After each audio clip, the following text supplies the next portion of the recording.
Top boxing news. Okay, we'll start with this per tweet from International Boxing News. Taylor versus Lopez has been completed.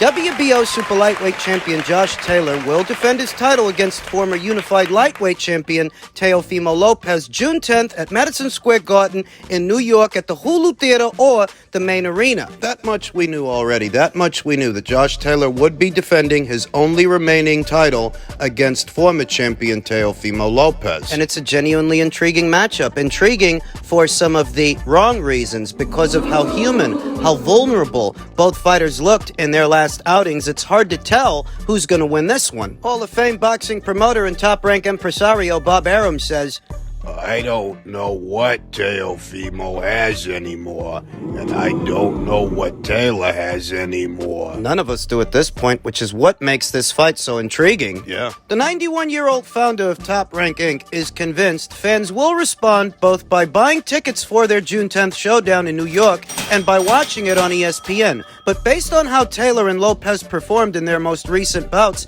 Arum finds it hard to predict who will win when Lopez challenges Taylor for the Scottish Southpaw's WBO junior welterweight title. I don't know. I don't know what Teofimo has anymore. And really, I don't know what Taylor has anymore.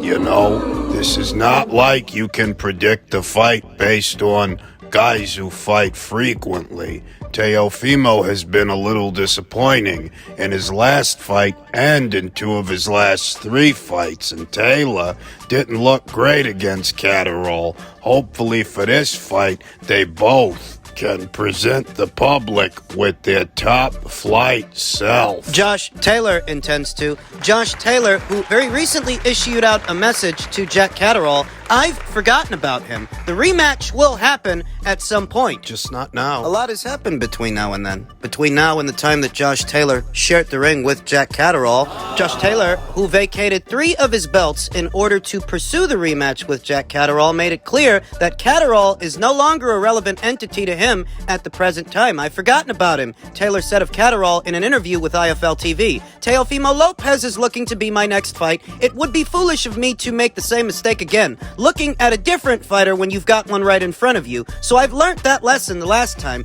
I've forgotten about that fight. It's away for the time being. It's done. It's dusted. He's gonna have to forget about it for the time being as well. I think he has. Since that first fight with Tosh Jailer, Jack Caterrall jumped into bed with Probellum, then he jumped into bed with Boxer. More recently, he's jumped into bed with Matchroom. And I don't think it's because he's got Tosh Jailer on the brain. If he did, he would have stayed put. He would have waited out the outcome of Taylor versus Lopez over there at Sky Sports and Boxer and saw about fighting that guy. Jack has changed his decorum altogether. Josh Taylor implored Jack Caterrall to move on himself. He's made a couple of interviews. He's still pissing and moaning about it, Taylor said of Caterrall. It's time for him to move on. If he really believes in himself and beats these other fighters, go ahead and fight these fucking fights. Stop waiting on me, because I've had to move on because of the WBO situation. At the same time, Taylor believes that the Caterrall fight can be revisited down the line. The fight is always going to be there, Taylor said. It will happen at some point in the future. As stated, I don't think Jack Caterrall's waiting on Josh anymore. Based on the preliminary reports that are out there right now, Jack Caterrall will be returning to action before Josh Taylor does. In late May, on the undercard of Mauricio Lara versus Leigh Wood 2, whereas Josh Taylor, he won't be returning to action until the following month in early June opposite the ring, Teofimo Lopez. Jack Caterrall has moved on. Nevertheless, Josh Taylor feels he doesn't need another win over Caterrall to feel satisfied with his career, saying he could retire tomorrow and be content with his accomplishments. Insights into the reigning champion's mind. Yes, I could. I could retire tomorrow and go, yeah, I had a great career, Taylor said. My jab was a bit fucking shit in the Caterrall fight, but I still won it. That's it. Was fucking well over a year ago. He added, for pride and for myself, I want to fight him again and to shut everyone up. The good news in reference to a Taylor versus Caterrall fight is that it's become a grudge match, a rivalry that isn't really about belts. anymore. The bad news is we may be a ways out from that. Josh Taylor's got to get through Teofimo Lopez, and I'm not sure that he can. I'm not sure that he will. It will be Teofimo Lopez who has home field advantage. The fight going down at MSG in the tri-state area, that's Teofimo's neck of the woods more than Josh's. Initially, they were talking about doing this in the United Kingdom, in Josh's neck of the woods. They moved it to New York. Why do you think that is? Is it because there's more money in a Teofimo Lopez versus Devin Haney fight than there is in a Josh Taylor versus Devin Haney fight? Should Devin Haney beat Vasyl Lomachenko, move up in weight, and challenge the winner of this fight? At least in America, Haney versus Lopez has more of a profile than Taylor versus Lopez. Teofimo Lopez is a younger fighter than Josh Taylor. Josh, the aging champion, Teofimo ain't got as many miles on the odometer. He's got that many more years to give to the sport, whereas Josh is at least courting the idea of retirement, saying that if he retired today, he'd be satisfied. Why would he be saying that? It's gotta be something he's been thinking about. He can't hope to win by a narrow margin in New York the way he did in his own neck of the woods opposite the ring Jack Caterrall. He's got to make it emphatic. He's got to make it decisive the way he did in the Jose Ramirez undisputed title fight well over a year ago before the Jack Caterrall fight. That's the kind of performance he's got to put on in New York. And based on the amount of time that he spent out of action, away from the ring, the fact that he's breaking in a new trainer whilst coming off an injury, how confident are any of you out there that he can do that?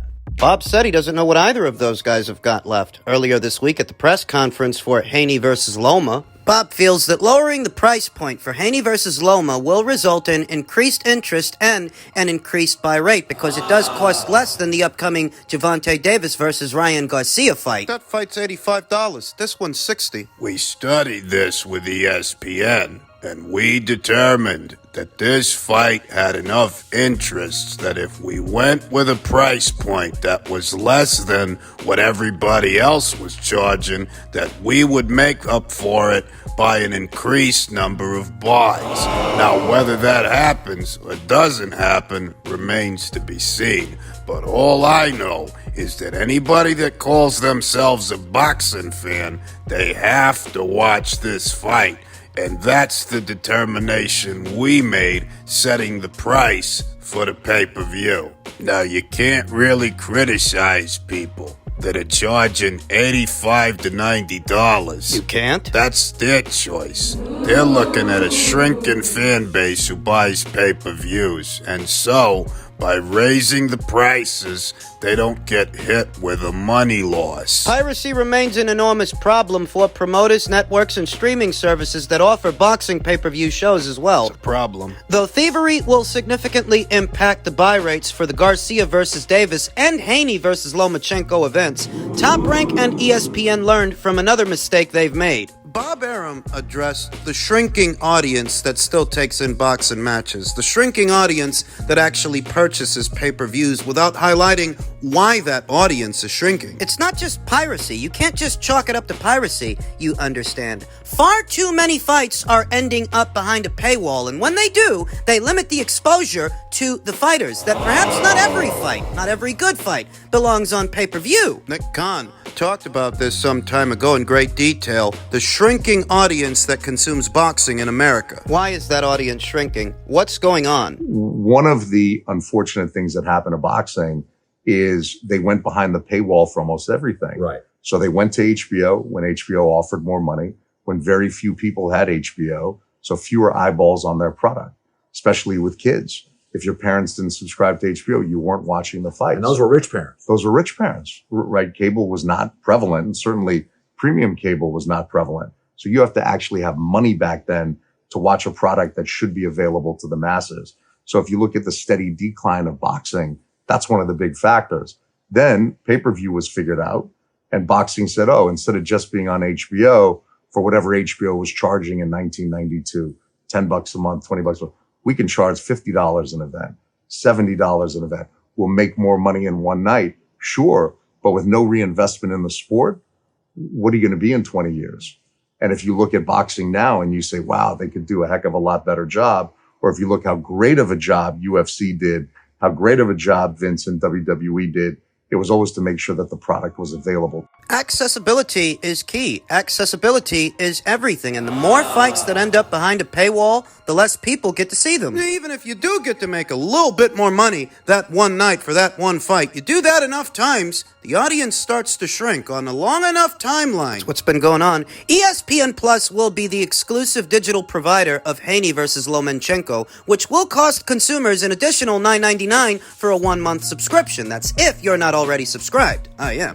$69.98 altogether. The stream, that 3-fight show. But unlike the Crawford versus Porter card in late 2021, Haney versus Lomachenko will also be made available by all cable and satellite providers for $59.99. The only top-ranked ESPN pay-per-view show last year, Tyson Fury versus Dillian White last April 23rd, was also sold through traditional cable and satellite companies. There are 2 or 3 things leading to a dwindling audience for boxing, at least in America. Piracy is only one among them. Piracy is 1. Quality control is 2. You guys are taking far too long to make the fights that people ask you to make. You take too long to do it, and you have to strike while the iron is hot because people aren't going to stay interested forever. They're going to move on with their lives. Lest we forget, boxing, great sport that it might be, it's just entertainment for the consumer. It's just entertainment after all. And once it stops being entertaining, they go away. They watch something else. Maybe they watch another sport. Maybe they watch a TV show. So you have to consider piracy and its contribution to a shrinking audience, quality control as well, and accessibility. There are far too many fights ending up behind a paywall that don't belong there. It's almost like every fighter these days wants to become a pay-per-view star, a pay-per-view attraction, and it really doesn't work like that. Pay-per-view really should be reserved for only the biggest of the biggest fights, not because it's a halfway decent fight involving 2 halfway decent fighters, or because it's the only way to satisfy the fighter's financial demands. In all honesty, pay-per-view should be reserved for only the biggest of the biggest fights that have a grassroots demand. And that's not the situation these days. Quality control. Quality control. Any halfway decent fight involving 2 halfway decent fighters ends up being a box office fight, a pay-per-view on Showtime, more so than any other platform, since nobody else is shelling out as many pay-per-views as they are. And all that does limits the size of the audience that sees the fight. In effect, stifling a fighter's growth and further exposure to a mainstream audience, because every time they get out there, they're behind a paywall. Before you know it, Arrested Development. Should Wilder versus Helenius, Wilder's big comeback fight last year, should that really have been a pay-per-view? Should that have really been behind a paywall? Would it have not been better suited on regular Showtime, where it might have garnered over 1 million viewers, over 1 million homes, over 1 million eyes? Because it damn sure didn't bring in over 1 million buys. It didn't even bring in 100,000. Only brought in, what, 75? There is a debate of what is the appropriate price. Now it seems that the pay-per-view universe, the number of people willing to buy a pay-per-view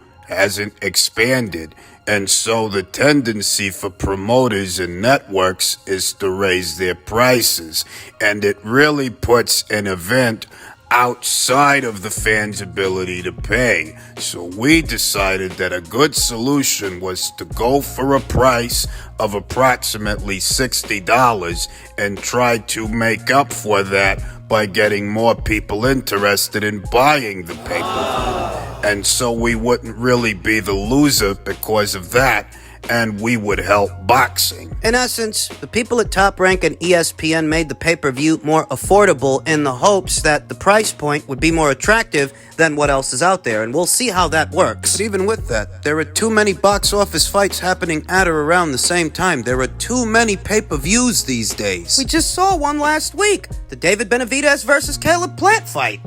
Many of these pay-per-view fights, like the one last Saturday, did less than 100,000. Did it? Yeah.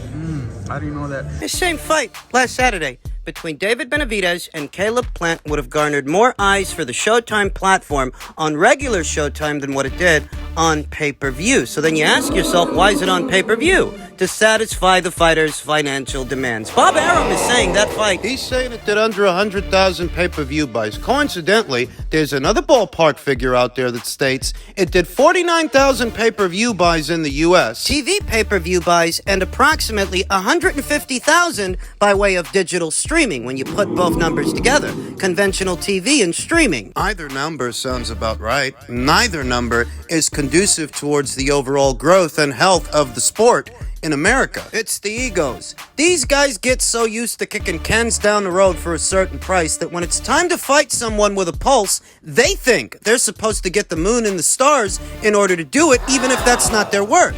Even if that's not necessarily their marquee value. And as a result of that, the networks aren't going to give them what they want. So they stick them on pay-per-view, hoping that the money to pay the fighters will come from me and you. And what they're getting on pay-per-view as a result are paltry offerings for fights that may very well be halfway decent fights. But they're not pay-per-view worthy. They end up on pay-per-view. Less people end up seeing the fight. Less people end up watching it. The promoters are lucky if they break even for these shows. They'll be lucky if they get back what they put in. The networks themselves, they're not impressed with the metrics. They don't feel so inclined to spend more money on boxing based on those metrics. Annual budgets shrink as a result. More fights end up behind a paywall as a result of those shrinking annual budgets. It's a vicious cycle. Because if the annual budget shrinks, that means less money to make fights, less fight dates, so you have to try to supplement the effort with more pay-per-views. Because the money's got to come from somewhere. What's the solution?